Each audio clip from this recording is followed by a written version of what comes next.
திருவண்ணாமலை மாவட்ட மஞ்சூர் நல பாதுகாப்பு சங்கத்தின் தீர்மானங்கள். திருவண்ணாமலை மற்றும் ஜமுனா மருத்துவர் உட்பட்டது. சங்கத்தின் தீர்மானம் 1. ஒரு காளை ஒரு அட்டைக்கு மட்டுமே விட வேண்டும். அனைத்து காளைகளும் வரிசையில் கண்டிப்பாக வர வேண்டும். தீர்மானம் 2. எருது மற்றும் கன்று விடும் திருவிழாக்களில் 250 அட்டை மட்டும் வழங்கப்பட வேண்டும். கண்டிப்பாக 2 சுற்றுகள் விட வேண்டும். தீர்மானம் 3. எருது மற்றும் கன்று விடும் திருவிழாக்களில் மாடு ஓடும் போது ஆள் அடித்தாலோ தட்டி அடித்தாலோ தகுந்த ஆதாரத்துடன் மட்டுமே கேன்சல் செய்யப்படும். தீர்மானம் 4. திருவண்ணாமலை மாவட்டத்தில் ஒரே நாளில் 2 தெரு நடத்தக்கூடாது. கண்டிப்பாக மண் வீதியில் மட்டும் விழா நடத்த வேண்டும். எருது மற்றும் கன்றுவிடும் திருவிழாக்கள்.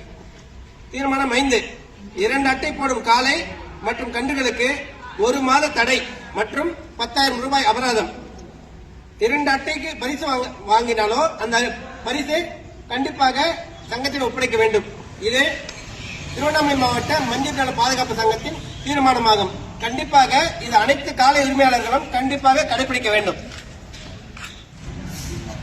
இந்த தீர்மானங்கள் வெளி மாவட்டத்தில் வரும் அனைத்து காளைகளுக்கும் உட்பட்டதாகும்.